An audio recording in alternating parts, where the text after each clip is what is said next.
76 दिन पहले रूसी सेना ने कीव पर कब्जे के मकसद से युद्ध का आगाज किया था। उसके बाद मारियोपोल पर रूस ने अपना फोकस शिफ्ट किया और अब ब्लैक सी के पास मौजूद ओडेसा पुतिन ब्रिगेड के टारगेट पर है। भीषण तरीके से बमबारी हो रही है। ओडेसा के रिहायशी इलाकों से लेकर पोर्ट तक तबाह हो चुके हैं। ऐसे में सवाल यह है कि प्रेसिडेंट पुतिन का फाइनल प्लान क्या है? क्यों रूसी सेना काला सागर के चारों तरफ बारूदी बाउंड्री बना रही है? क्यों यूक्रेन के तमाम तटीय शहरों को निशाना बना रहे हैं? कहीं पुतिन गेटवे ऑफ यूरोप को लॉक करने के मूड में तो नहीं? कहीं वर्ल्ड वॉर 3 का एपिसेंटर ब्लैक सी ही तो नहीं है? देखिए इस रिपोर्ट में।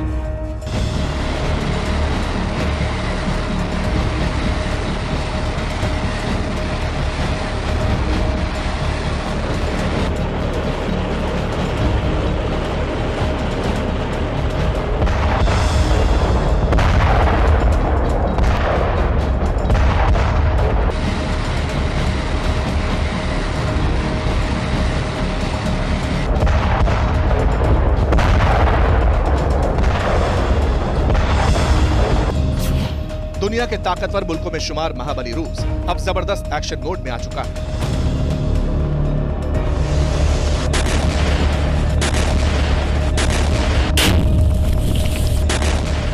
अब तक तो यूक्रेन की जमीन ही बम गोला बारूद से धधक रही थी,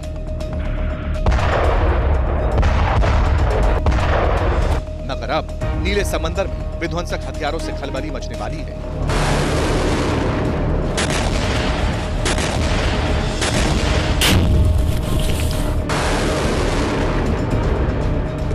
यूक्रेन के तमाम तटीय शहरों की बलि चढ़ने वाली है।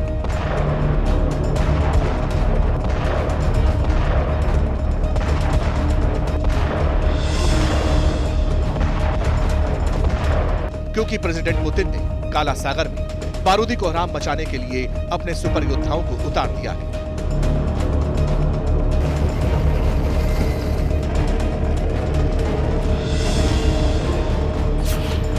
ब्लैक सी में रशियन नेवी ने 13 युद्धपोतों को एक्टिव किया। रूस का फ्रिगेट एडमिरल मैकारोव भी ब्लैक सी में मौजूद है। रूसी लैंडिंग क्राफ्ट भी स्नेक आइलैंड के पास से देखा गया।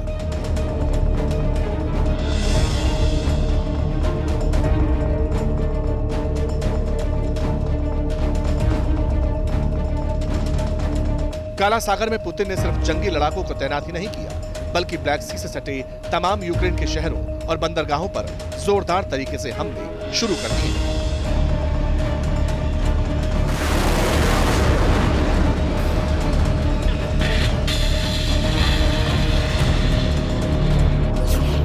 मारियोपोल के बाद ओडेसा शहर में रूस की भीषण बमबारी। ओडेसा के पोर्ट पर रूस की तरफ से मिसाइलें दागी गई।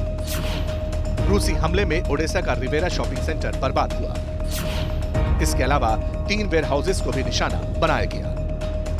इस साइड में ये शॉपिंग सेंटर है और इसके कुछ 1 किलोमीटर 1.5 किलोमीटर ठीक उसी साइड में ब्लैक सी शुरू होता है, जहां पर कुछ नॉटिकल माइल्स की दूरी पर रशियन शिप और वॉरशिप मौजूद हैं। इस इलाके को टारगेट हिट करने का मतलब ये है कि रूस की तरफ से, मुझे ऐसा लग रहा है, मेरी आशंका ये है कि ये मैसेज दिया जा रहा है ओडिशा के लोगों को कि जो लोग यहाँ पे अब भी मौजूद हैं, युद्ध शुरू होने के बाद बहुत हद तक लोग यहाँ से निकल चुके हैं, लेकिन अभी भी जो लोग मौजूद हैं ओडिशा में वो यहाँ से चले जाएं।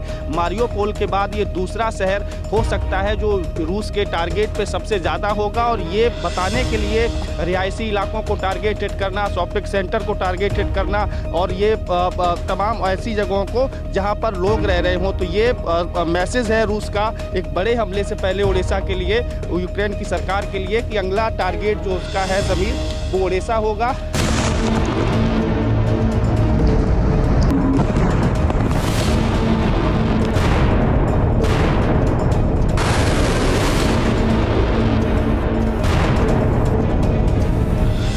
ओडेसा में सिलसिलेवार अटैक को लेकर रूस की तरफ से दावे किए गए कि ये सभी यूक्रेनी सैनिकों के सीक्रेट सैन्य ठिकाने थे।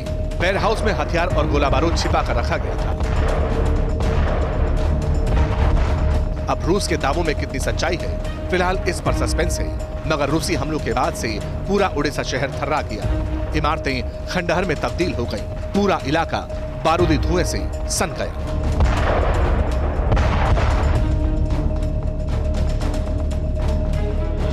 यकीन जानिए, किसी को भी इस बात की उम्मीद नहीं थी कि रूस यूक्रेन युद्ध 76 दिनों तक चलेगा, लेकिन अब यह तय हो चुका है कि जब तक पुतिन का मिशन पूरा नहीं होता तब तक जंग नहीं रुकेगी। और पुतिन का मिशन है पूरे ब्लैक सी पर कब्जा।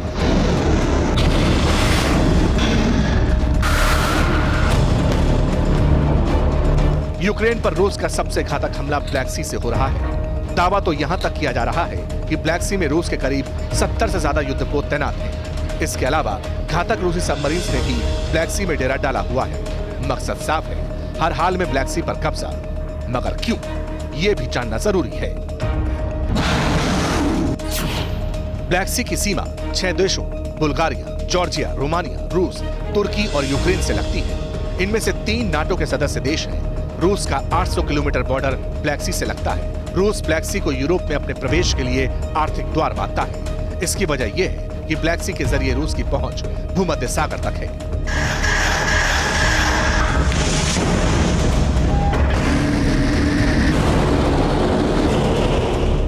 ब्लैक सी यूरोप और एशिया के बीच में है, लिहाजा इसे गेटवे ऑफ एशिया और यूरोप कहा जाता है। लेकिन रूस यूक्रेन युद्ध ने समंदर के इस हिस्से को सबसे बड़ा वॉर जोन बना दिया है। अब इसकी वजह भी जान लेते हैं। यूक्रेन की 1175 किलोमीटर लंबी कोस्ट लाइन ब्लैक सी से लगती है। यूक्रेन के 3 बड़े शहर खेरसोन, मारियोपोल और ओडेसा ब्लैक सी से जुड़े हुए हैं। यूक्रेन का 20% कारोबार इन 3 शहरों से होता है, जिन पर रूस कब्जा कर चुका है। क्रीमिया पर पहले से ही रूस का कब्जा है। ऐसे में रूस ने यूक्रेन का समंदर तक पहुंचने का हर रास्ता बंद कर दिया है। यानी जमीन से बारूद बरसाकर रूस न सिर्फ यूक्रेन के शहर को तबाह कर रहा है, बल्कि समंदर पर कब्जा कर अमेरिका और नाटो के यूक्रेन की चौखट तक पहुंचने का हर दरवाजा भी बंद करने की कोशिश में जुटा है। क्योंकि ब्लैक सी की लहरों पर नाटो की नेतागिरी पुतिन को कतई गवारा नहीं है।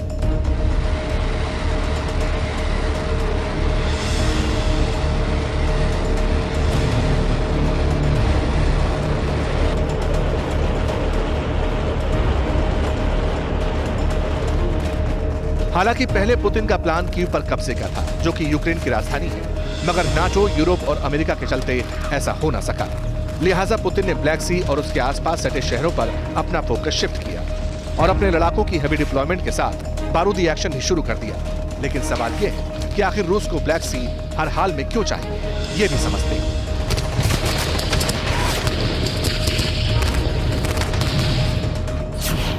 रूस की समुद्री सीमा 40,000 किलोमीटर से ज्यादा है, यानी हमारे देश से करीब 5 गुना ज्यादा। लेकिन ये पूरी समुद्री सीमा आर्कटिक सागर से लगती है, जहां साल के 7 महीने बर्फ से जमी रहती है। ऐसे में आर्कटिक से जहाजों का गुजरना नामुमकिन है।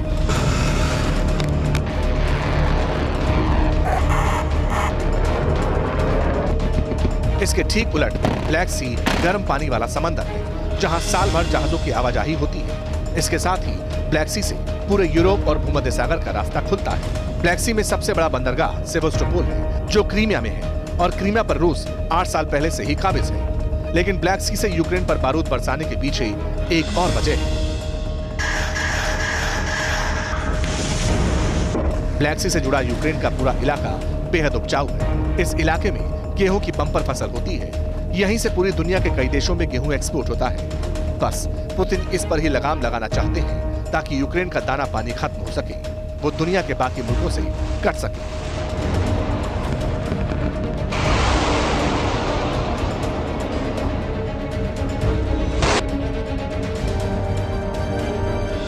इतना ही नहीं, ब्लैक सी से लगते रूस के पड़ोसी जब से नाटो के मेंबर बने हैं, तभी से अमेरिका से लेकर ब्रिटेन तक के जंगी जहाज ब्लैक सी में गश्त लगाते रहते हैं। पुतिन इस सिरदर्दी की भी पक्की सर्जरी करना चाहते हैं, इसलिए वो यूक्रेन को नाटो से दूर रखने की चेतावनी दे रहे हैं। अगर तब भी ऐसा नहीं हुआ तो पुतिन अपनी जिद को मनवाने के लिए कुछ भी कर सकते हैं।